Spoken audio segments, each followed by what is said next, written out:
Hi there, everyone. Connor Curtis, Head of Communications with Sierra Club Canada. Just jumping in to say that I am on vacation, and as a result, we don't have a normal episode for you today. We do have something very special, though. So, when we started this podcast series, we started with an episode about the Rosebank oil and gas field, and that's totally something you should go back and check out. That's episode 1. But before we even started this series, we had done a podcast previously on our then very new website that we had just launched, and some of the sustainable and accessible aspects of design that went into creating that website.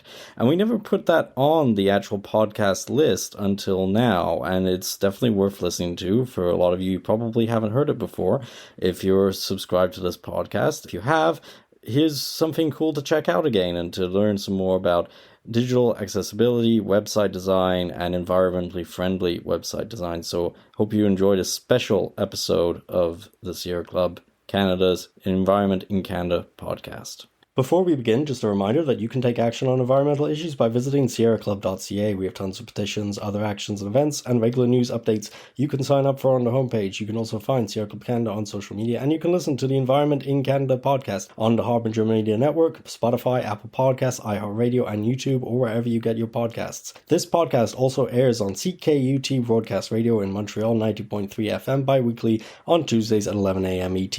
Don't forget to click follow or subscribe so you get the latest episodes from us.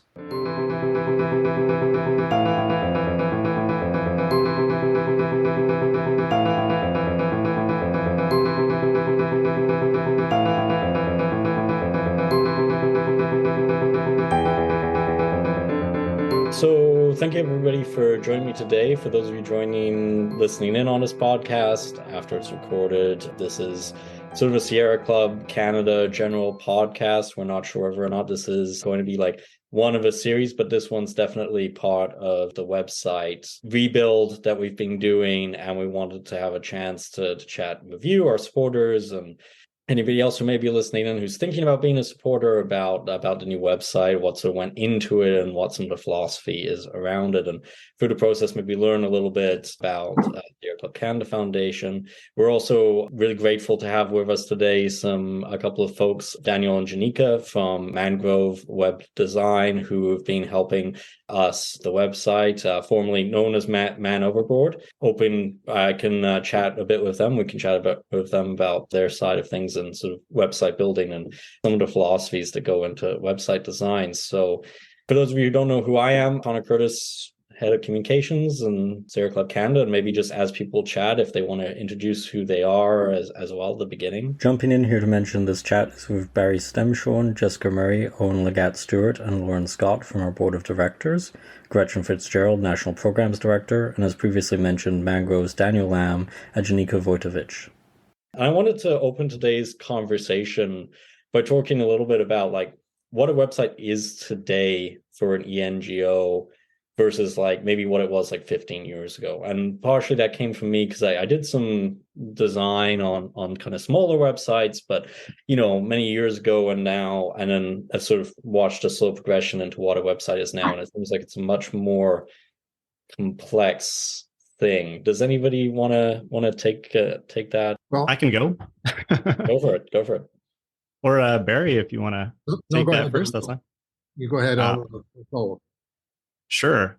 I mean, I think what you said right off the top that, the web is not the same place that it was 15 years ago.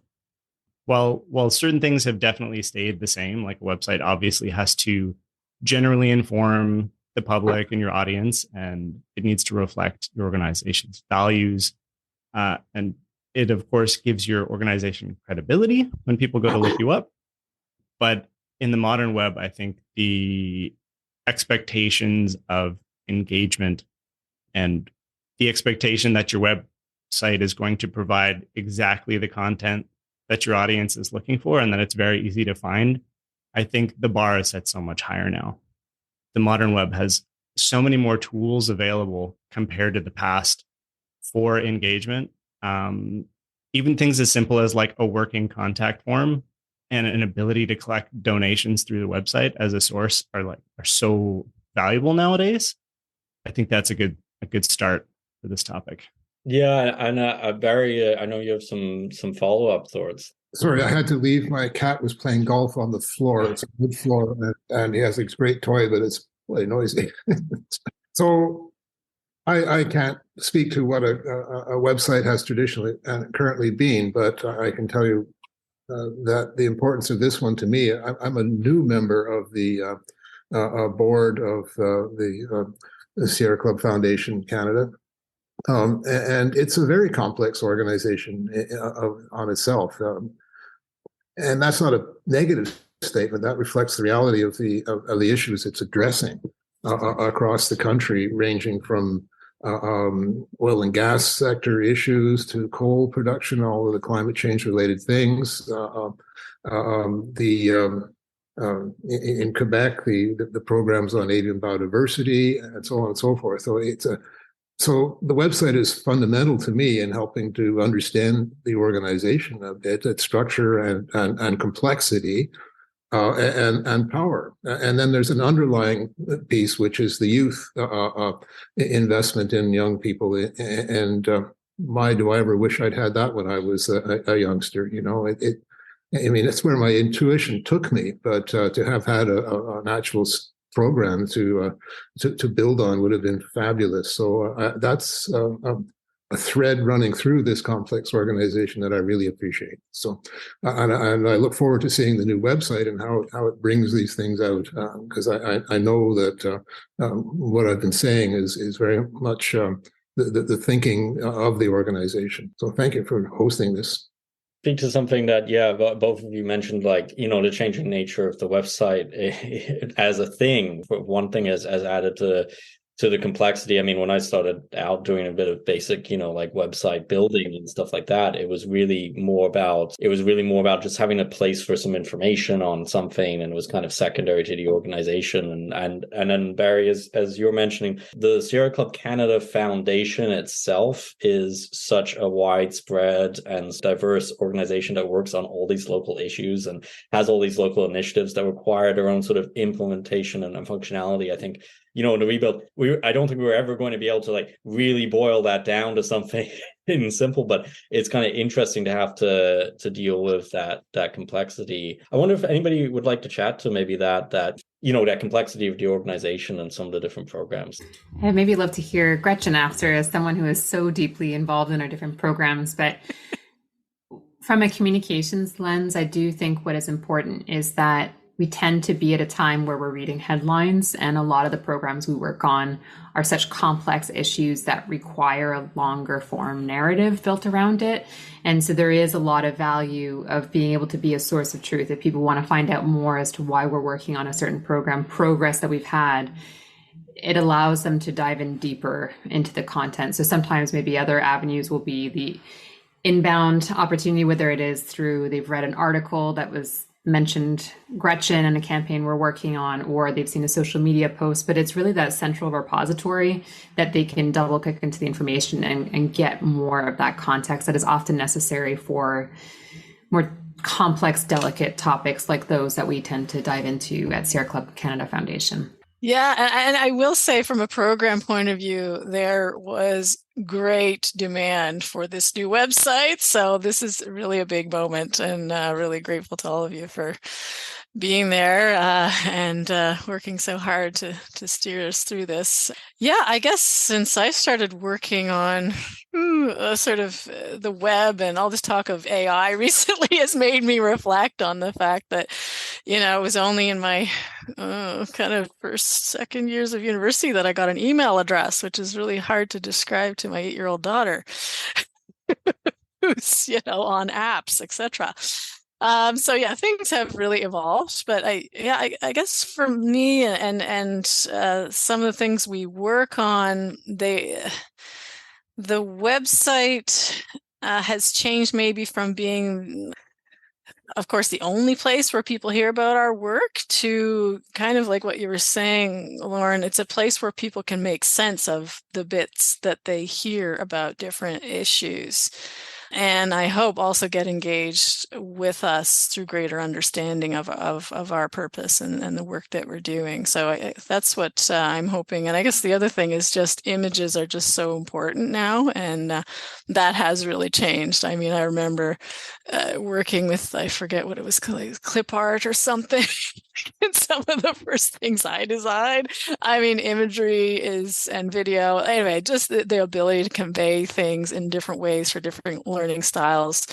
And Barry, I know we're very fortunate to have some of your photos on the new website. So that's a real thrill to be actually, having highlighting the talents of our leadership there too. But it really, I hope, conveys the dynamism and also invites different learning styles, like I said. So, yeah, that's I'm very excited.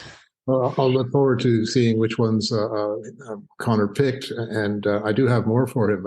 It's been on my to-do list for a long time, but I don't know. Sierra Club keeps providing other things to be doing, so I'll get around to it. I do actually want to chat to that, and Barry and others, thank you so much for photos, because visually speaking, we did a design guide, basically a branding identity guide, just before the website sort of development stuff, or we were in the process of one.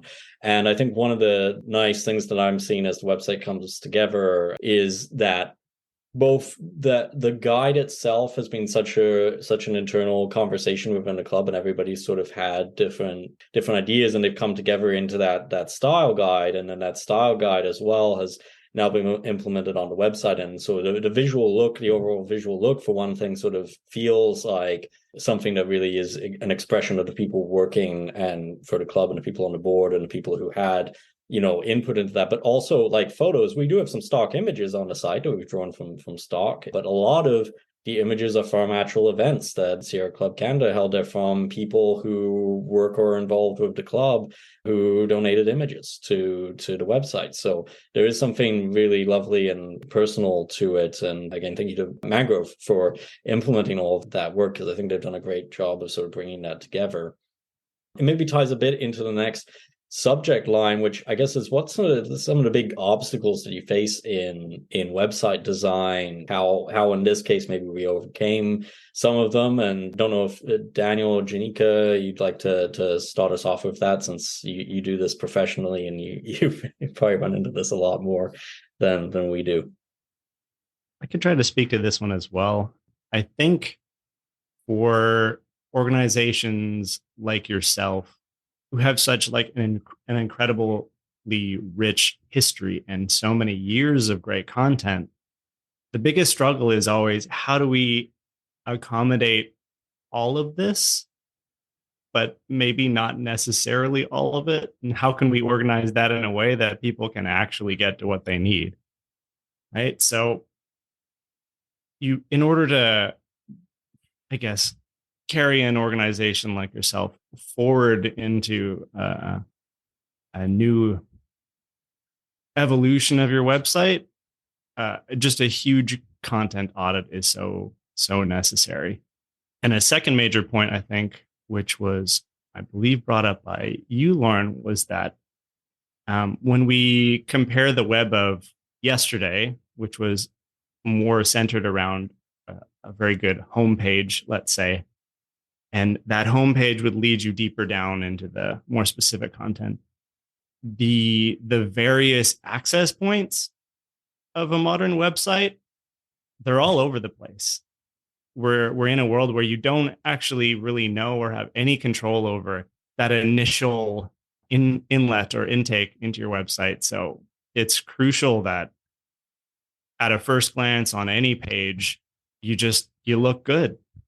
I mean, to build on that, with the website, maybe back in the day, it was mostly just like text and images, and there was certain like accessibility concerns. Like we've been writing alt text for people who are using screen readers or that kind of thing with images. Now that websites are so interactive, there's forms, there's donations, there's video. That is a huge hurdle to understand. Well, okay, we have our website on the internet and it's accessible to everyone, but is it really accessible to everyone? And it's part of Mangrove's pride to make accessible websites, and it's part of Sierra Club's pride to make an accessible website too. And I think that kind of holistic understanding of we want our content to be for everyone and all Canadians and inform and engage everyone, that's a huge thing as well. And particularly for our website, I can see where some of those things that you're mentioning, right? Like having it engaging for everybody, having it, not knowing where somebody's going to access it as well. We operate in so many different parts of Canada and in such different scales when we're operating that I think that just kind of multiplies that by like a lot. I don't know if there's anybody maybe on the Sierra Club Canada side of things who'd like to comment on any of that. Maybe just one other point is where people are accessing it. We tend, probably 15 years ago, everyone was accessing it from their desktop. And so now it is that extra layer, and that has become standard when we're thinking about website design. But I'm sure a good portion of our supporters are accessing it through mobile phones. So it is really kind of thinking about the responsiveness of the website, making sure that it is not too heavy if someone has less fantastic internet connection so it is really just a different landscape than as to how and when people are going to be accessing it. And so if someone is reading it on the phone and they're on the go, they might have less of time to dedicate to go into all of the details. So it needs to be, as you're mentioning earlier, it really needs to be easily digestible right off the bat, so that they're able to kind of stay on and learn more and really get the information that they're initially searching for. I might even take a different stance. I think of the website as almost like an extension of like a artificial intelligence employee. It's kind of like your go-to everything. It's like it's like the person that, you know, encourages people to join. It's the thing that tells you exactly what you want to know. It's kind of has to be like everything for all people, and it's quite a challenging thing to do. So yeah, it's definitely become more demanding. And I find just the way that people want to digest information these days, it's like, we don't want to just read it line by line. We want it to be like partly entertaining now too. So I think society has gotten to a point where like, if it's not also fun, or it doesn't like kind of fire off my brain, like all like those different neurons, then I kind of like lose interest. So I think we're also coming up against attention, you know, like can people, like how do we hold that attention, because that matters, right? So yeah, websites have to kind of speak to all that, which is not always easy. It's almost like you can view your website as a physical place. Like you're going to enter, and what are you going to see around you? Where can you go? Who can you talk to? Like those are like almost ways to think about it as well, if you want to get kind of metaphorical with it. Yeah, even considering we have all the different chapters, it's almost like in like a way, if I was considering designing it, it'd be like, okay, like I go into this website, like, and I want to explore Atlantic, I want to explore Quebec, I want to explore Ontario. Like, what does that landscape look like? And like, what are they doing? And like, how can the pieces move so kind of seamlessly that it's like a really interactive experience? Yeah, in addition to working across the geography, we're also working across age ranges, and my generation, my goodness, this is all still new to us, trying to figure out how to, work with the digital world in many ways. My niece and nephew's generation, born with it, and it's been there all the time, and so there's this different clientele, so to speak, and I don't know to what extent you take that into consideration in the design of these sites. The other topic that might be worth talking about a little bit is the web tool as a fundraising tool. Says I, as a member of the finance committee, quite concerned about our generation of revenues. I'd be interested to know what the thinking has been about the use of webs or the website as a fundraising tool. Yeah, I was going to say, like, there is, Jessica, I like the way you put it, because it's almost like if every month we had Employee of the Month, it would just be a picture of the website, up on the wall, like hardest working, did the most lifting and everything. I think that it's true, because as you say, Barry, right, it's this new change, and it's a change in the way content is. So like if you're going through, if you're listening to this podcast right now, you're also going to be seeing the launched website, and you'll probably go through and notice that there's a lot more video content, there's audio content like this that's going to be on it. And that's a shift inside of the way content is, and it's a shift inside the way people access content too, because again, we have gone from kind of the written word being the predominant thing online to that shift, and that's happened to a certain extent within a single generation. I mean, I didn't grow up with the internet initially as a thing. It's sort of like early teens. I remember the internet was a thing, and I didn't really even have an email address till I was 19. And now, just that like 10 years difference, somebody who's maybe 20 now, grew up with the internet just immediately as a thing in their lives, and sort of used to seeing video content, they're used to seeing audio content very easily accessible. It came along as I was retiring, right? Well, I feel like it's a big part of my job to try and keep up with trends online, and I always feel like I'm falling behind. I always feel like there's something new, like whether that's a new format of video or something like that. But to get to your point as a fundraising tool, because it's true, like at the end of the day, we're an NGO, and the support we get from our supporter base is what drives things forward, right? That's what keeps the lights on, and that's what keeps all of us working on these sorts of things. I'm curious if anybody has thoughts on that. I mean, I think for me, how that ties into a website is, again, if that's going to be kind of the employee that most people are interacting with in that first instance, then it has to be an employee that really shows the impact and the value that the organization is having, and shows that there's a community behind it. But I don't know if anybody has any thoughts on the sort of changing nature of websites as a fundraising and membership thing. I can speak briefly to it just from my own personal experience. I mean, you're not supposed to judge a book by a cover, but everybody does. And the Sierra Club's book cover is the website. And so when I was fundraising in the past, I'd have people say, yeah, sure, we'd love to donate. And then I'd get an email or a text a few hours later saying, is this actually the website? Is this who I'm supposed to give my money to, or is this some sort of front? And no, that's the website. And while I do think there is a certain charm to some of these sort of older internet websites, it isn't necessarily the best fundraising tool. And so I'm super excited about all the development and changes that have happened. That's a really fascinating thing that you say about the charm of, because, I think of a website as something that like I first saw maybe, when I was like 8 years old or something like that, probably. So first memory of actually seeing a website online.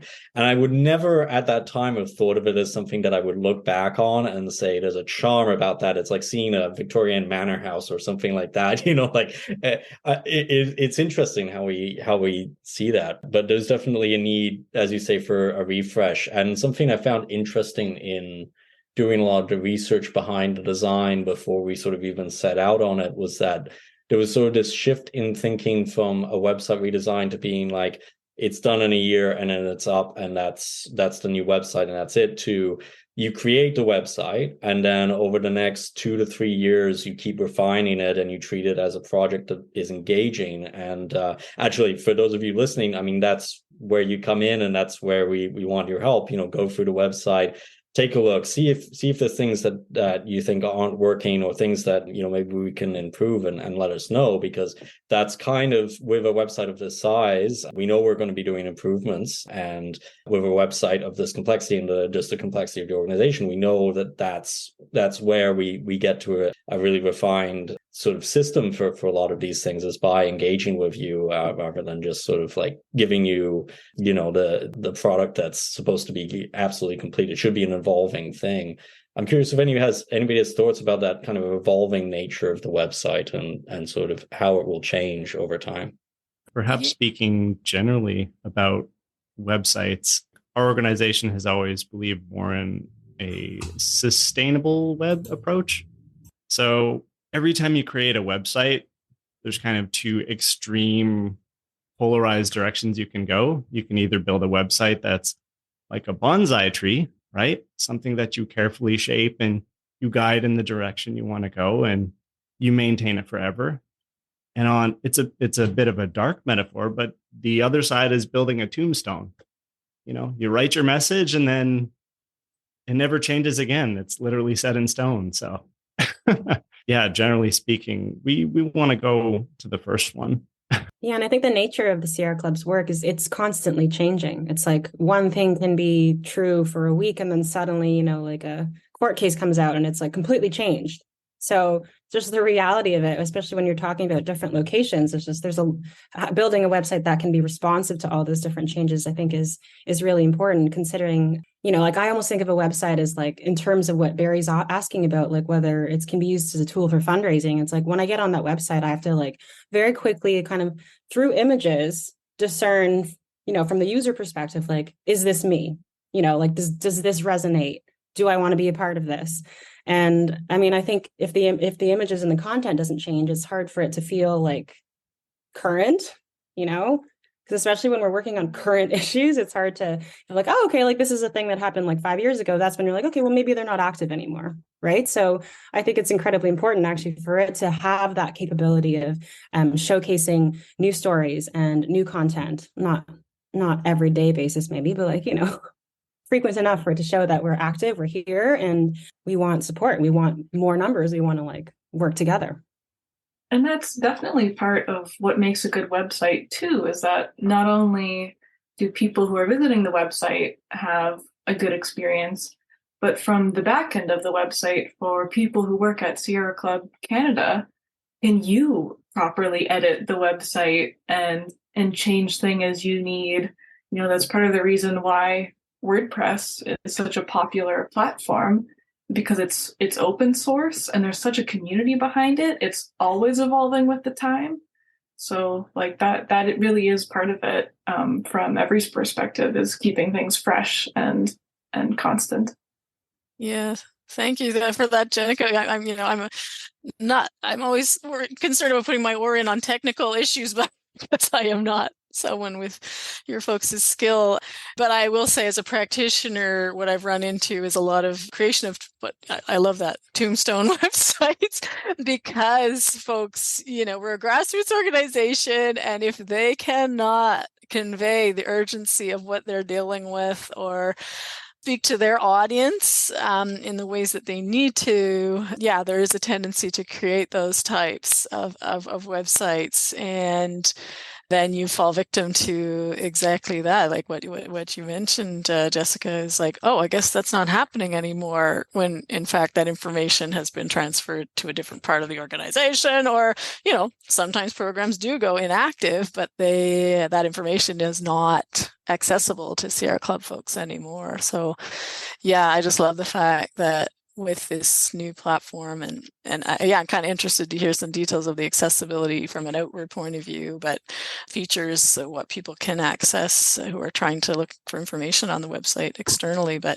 definitely internally, given the urgency of the issues we're tackling right now, and Sierra Club is committed to this decade of change with really ambitious goals for climate and protecting and enjoying nature, justice and equity, and living within the planetary limits of this lovely Mother Earth. We have some really ambitious and urgent things we need to deal with, and if our membership and our staff can really get the word out in the ways they need to, this will be really enable us to accelerate that work. So that's really exciting. And definitely from a fundraising point of view, the simpler it can be for people to understand the impact of joining with us as donors and members. That's huge as well, and was a motivator definitely for developing the website as well.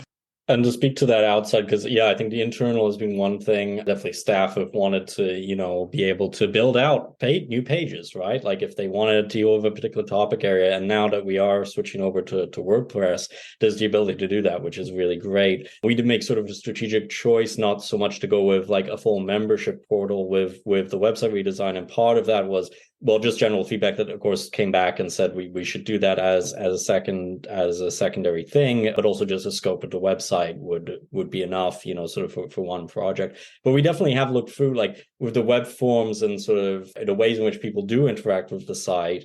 We try to make it cleaner, clearer, and a lot more easy and a lot more trustworthy, which ties back into that donation thing where if you're going to a donation page, you'll be able to actually like see the form as a much more clean layout and you know exactly where to put your information and everything like that. So that is something there. And of course, for people listening, this website also launches with a new logo, a whole set of new logos. In fact, that there's going to be a long thank you recording that I'm going to put on the end of the podcast just to kind of thank everybody who's contributed to all of these different aspects. But yeah, that's a whole another thing, is so like just making that outward thing, as you say, Gretchen, more trustworthy and more engaging to people, I think is really key. And you know, that's probably another, you know, call out to people, because yeah, let us know what you think of the pages, right? Let us know if you see a functionality thing that we want to fix quickly or something like that, because there'll be lots of feedback as a result of that. So yeah, I don't know if anybody wants to talk to that kind of external thing and sort of interacting with people. It's a changing world for that, in the sense that now, you know, there's sort of a shift to maybe chatting more. Sometimes it's not necessarily a human being who you're chatting to on a website. Could be a computer. We're definitely sticking for the moment with kind of the old-fashioned approach of, if you contact us, it goes to an email and we'll respond to you directly, and it's going to be a person behind that. But that is a changing world, and I'm curious if anybody has thoughts about the website in regard to that. Lauren?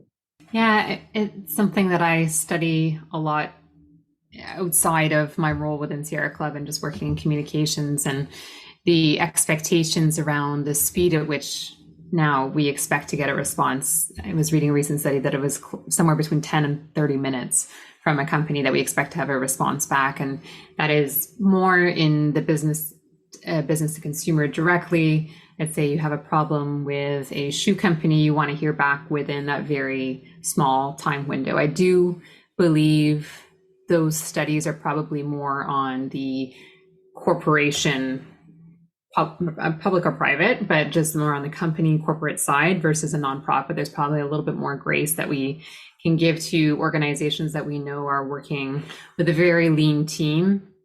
But I do see how it could potentially one day be an avenue that could be explored to make sure that there is that first pass contact.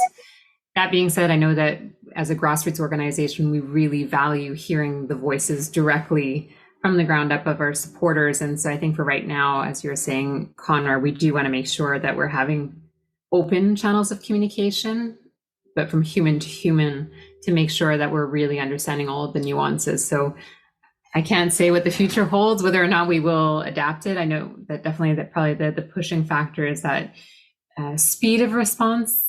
But I do think when we're talking about a grassroots organization, that so much of it is that interpretation and direct dialogue between two humans, and kind of really speaking to what is a challenge in your local area and how can we all connect as a broader community.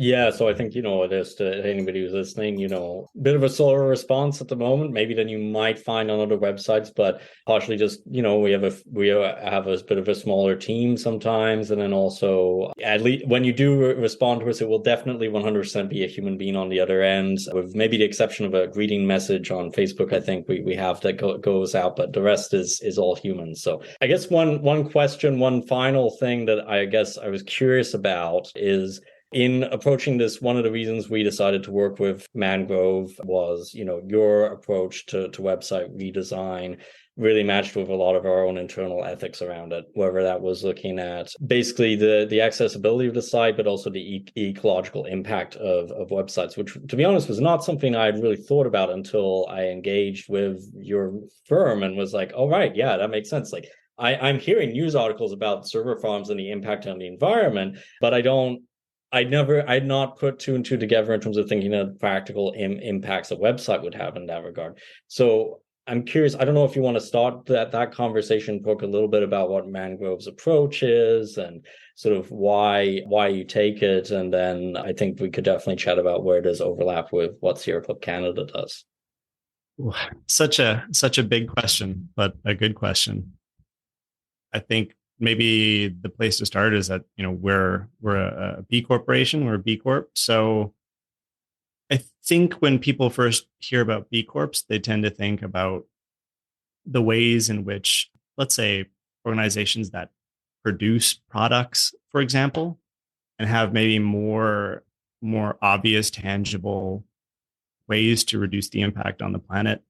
It's kind of easier to think about that. But then when you think about an organization that's mostly doing like design and websites, you haven't necessarily thought about it in exactly as you just said, So as a B Corp, we're always trying to find the ways that within our little corner of business, we can make the biggest impact. And while as a web developer, we can't influence positive change in the same way that an organization like Sierra Club Canada can, through supporting you, we can do what we can to help make those improvements. That didn't come out quite as articulate as I was hoping for, but hopefully you see the spirit of what I'm trying to say. We had touched earlier on the idea of sustainable web development as being super important and at the core of our organization. Like a sort of an interesting stat. It's a bit outdated now, so I'm sure it's much worse, but back in 2017, I believe the energy consumption of the internet as a whole had already surpassed the energy usage of all of Canada, just the internet. So it is a real and more measured problem. As a web developer, you have a lot of ways to try to reduce energy consumption by making your websites more efficient, at least on that side, as well as trying to make them more accessible on the other front to make them as usable and useful to humanity, as much of humanity as you can. Does anyone want to take it from there? Yeah, the idea really kind of ties into what Gretchen was saying about well, maybe we don't need exponential growth. And you can apply that same ideology to websites. Maybe we don't need a 4K video on every page. Maybe we don't need 5 megabytes of JavaScript running on every single form, there are decisions we can make, to fit in with your brand and what you need.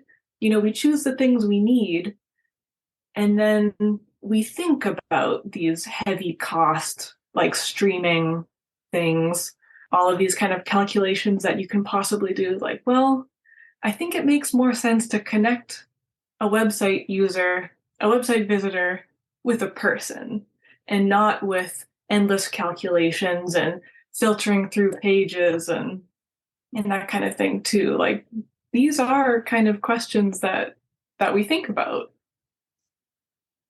Yeah, well, first of all, Daniel, I just want to reply to your first comment there, because what you do as a firm is immeasurably valuable to us, particularly as we're more on the medium end of things perhaps, but there's lots of organizations that are local community organizations, and then even there, having access to somebody who's willing to do that work and has thought about these things, that's fundamental to the work that we do. And as we discussed on this call, the website that we have is fundamental to the work that we do. So I think that's immeasurably valuable. And I'm curious, Janika, that there is that tension then between how to do a website that's kind of low impact and the way the internet is moving and websites are moving, which tends to be more video content. I mean, we've definitely increased the amount of video content on our website, and the visual content has definitely increased, but it is that striking that balance. Yeah, I don't know if you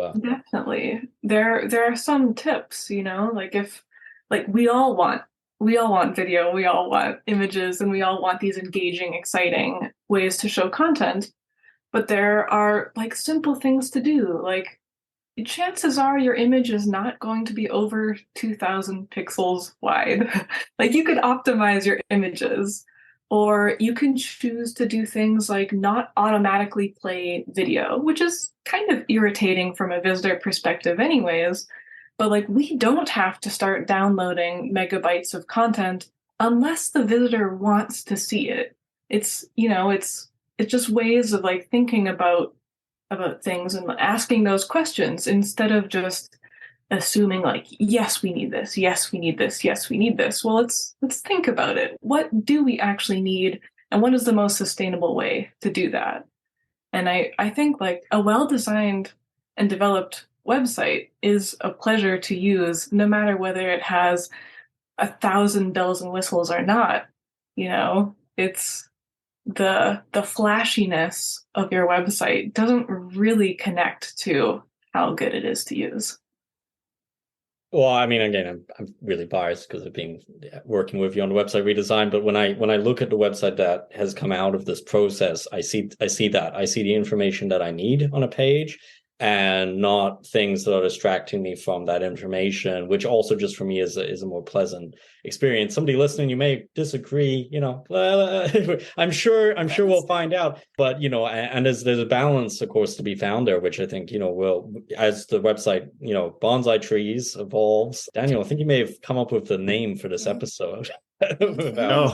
The credit doesn't go to me. You can put Andrew Boardman on there for that one. Oh, Andrew Boardman. Okay. We'll we'll credit him. Lauren, I know you wanted to speak to this. Yeah, and so I work in the built space and energy efficiency of buildings, and we always say that it's easy to make a new construction energy efficient, but it's a lot more challenging to make a retrofit or like a older building energy efficient. And I think it's something for us to keep in mind too, as the website ages, that we can think of how can we continue to make our website as energy efficient as possible by maybe going in and doing the cleanup of, we've done this cleanup of our content, but can that be an ongoing exercise? And I think all companies need to think about that. Is there old content that you can strip and not have to wait until you have a new construction of a website to make it more energy efficient? One thing I just saw in another organization is on the first day of spring, they had a spring cleaning, but it was a digital spring cleaning. And it was to go through all of your assets and to see what you could get rid of to not take up server space. And I thought that was really fresh, new approach. And maybe that can be something that we can consider as well. That's a fantastic idea. As your friendly neighborhood web developer, that's a fantastic idea. Good idea. If you could do my computer as well, that'd be great. A lot of stuff there that I never look at. Just at this point, I don't know if this comes up for you, but definitely we have members in rural areas. I sometimes am in a rural area without great connectivity, and not having those pop-ups is also a great accessibility asset, honestly, because I have left websites because I'm like, I cannot wait for this anymore, and also I don't need it. So it's also an accessibility issue if you don't have great internet connection. Well, that's a great point for how the website is designed, and I think why, because I can see where somebody maybe in a city may go, okay, well, why isn't there like a pop-up like I've seen at some of the other websites, right? Gretchen, you know this well. I'm from Newfoundland and Labrador too, where you drive 15 minutes outside my hometown, there is no internet connection, right? So it's good that it is changing because it's giving people kind of the option to work from home, for instance, if they can find work, which is becoming more critical in rural areas, but for the moment, that's not necessarily the case. And so that does provide that level of accessibility to people who maybe are not living. And so much of Sierra Club Canada's work is actually in rural settings. It's not necessarily in large cities or large centers. It definitely includes that. But, we work in many places that other big NGOs don't work. So that's kind of an interesting point. I don't know if anybody wants to add on to that. I think it's sort of it's an interesting point that you bring up, that when a lot of people think of web accessibility, right, the more obvious first things that come to mind are limited, like physical abilities. The ability to use a mouse and a keyboard obviously impact the accessibility of a website, as well as visual and auditory ability can definitely make it more difficult to use a website. But the point of having a high connection speed will, if your site is too slow, people in entire communities will not be able to access it for completely different reasons, right? So just wanted to bring that up. Mm-hmm. Can be affordability issue as well. And just, do you have access to a stable, absolutely, place where you have access to the internet? Yeah. Well, I mean, I was living in the woods in the Yukon for a bit, and I had one of those internet dishes for internet. And I actually started working at Sierra Club Canada via distance from that cabin in the woods with the internet dish. And when it rained, the internet wasn't there. In fact, it was in a field full of elk. So when the elk passed like the wrong way, that could knock out the internet. And you know, I never had to go out and like shoo them away, but you know, it's something that was maintained. So there's lots of things that don't necessarily, you know, that might not be apparent sometimes for some of us who use the internet, but might actually be really, really core things. I guess that does tie into the accessibility angle. And you know, we just have a few minutes left to our recording time. We're going a little bit over time. Quickly to chat about accessibility and website design, because I know that's something that is so core to the redesign of the site and making sure that accessibility is there. I mean, I can maybe get us started at least. So let's see. So in terms of web accessibility, some of the more like fundamental things are just having well-written code and also having semantically written code. So when a website is built, there are a bunch of maybe not well-known ways, unless you work in that space, of the way you indicate the meaning of a content on a web page. So something as simple as just setting a heading actually as a heading, not only is that going to make it easier for your readers to comprehend and skim your content, you're also informing search engines and other systems like screen readers, which can be used to assist people with limited motor function, vision, hearing, and that kind of thing, or even like cognitive ability. Yeah, so just really making sure that everything is very well marked up to communicate its meaning. Beyond that, making things more readable by having adequate line spacing between type and setting it in a legible font, having high contrast, again, making it easier to read. Some invisible features that we try to get on all of our sites are really solid keyboard navigation. So something that you may not have tried and anyone at home could try is if you're on a website and you press the tab key, for example, a well-coded and accessible website will actually bounce you down through all of the links on the page. That's just like a very basic thing, but it's amazing how so many websites don't even have the simplest, like most fundamental, basic level of accessibility, and it's very frustrating for people like us. I don't know if you want to continue on with that, Jenica. You're fantastic on this topic. Yeah, I mean, everyone at Mangrove, we're all big nerds, big happy nerds about accessibility. Like they say that, you know, 96% of the world's top 1 million websites aren't accessible. And that's a pretty horrible statistic. So we're trying to be part of the 4% over here. And you know, and that doesn't just mean people who have, you know, obvious disabilities. You know, I'll be looking at a website on my phone and I'll walk out into the sun. And then boom, I can't read the website because the text doesn't have enough contrast with the background.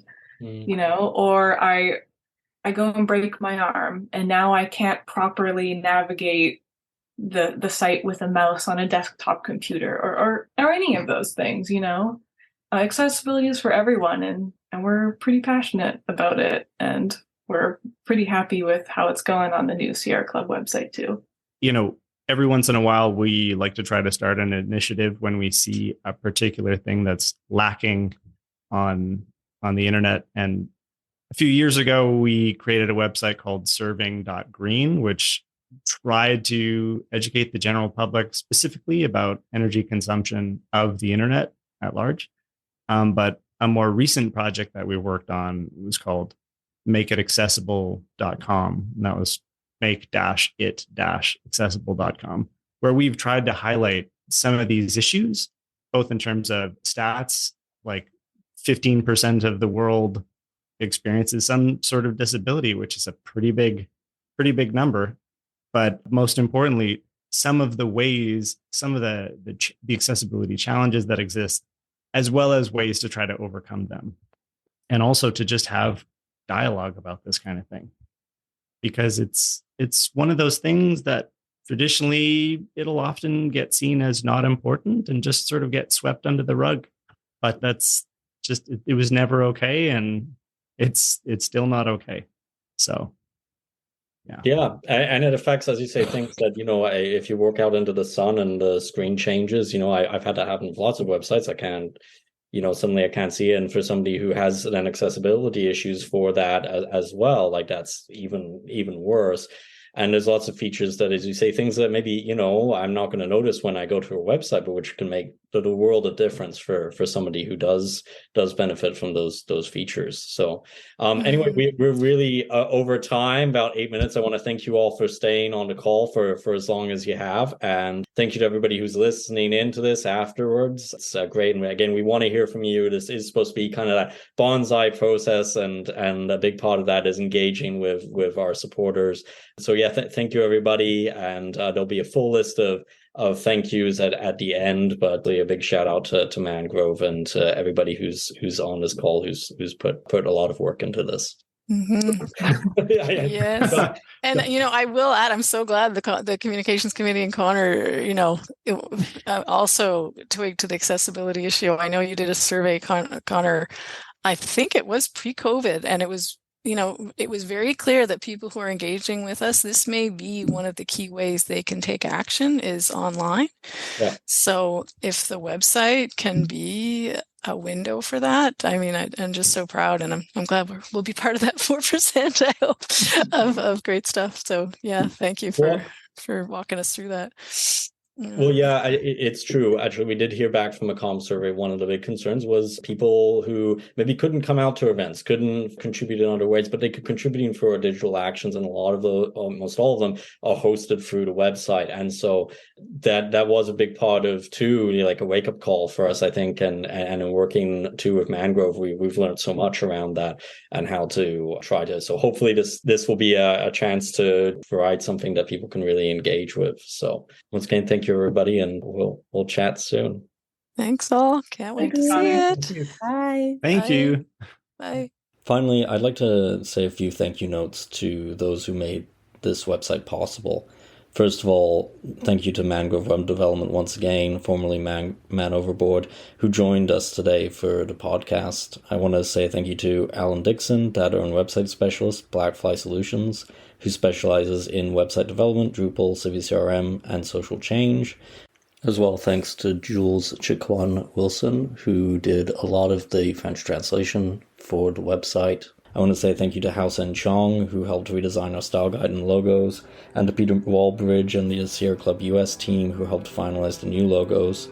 To the chapters and programs of Sierra Club Canada, including the Wildchild program, who contributed to the final design. My greatest thanks for all of the input.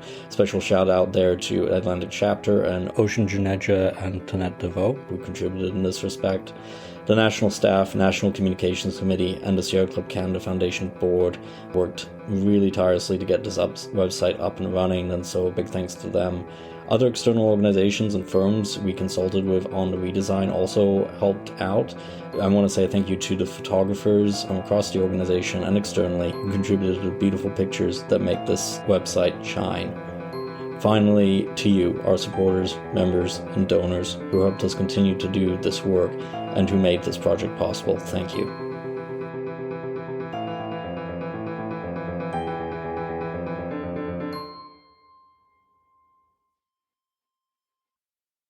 Connor Curtis, Head of Communications, back again. Just to quickly say, we have tons of petitions, other actions, and events, and regular news updates that you can sign up for on the homepage of that brand new website, sierraclub.ca. You can also find Sierra Club Canada on social media, and you can listen to the Environment in Canada podcast on the Harbinger Media Network, Spotify, Apple Podcasts, iHeartRadio, and YouTube, or wherever you get your podcasts. This podcast also airs on CKUT Broadcast Radio in Montreal, 90.3 FM, bi-weekly on Tuesdays at 11 a.m. ET. Don't forget to click follow or subscribe so you get the latest episodes from us.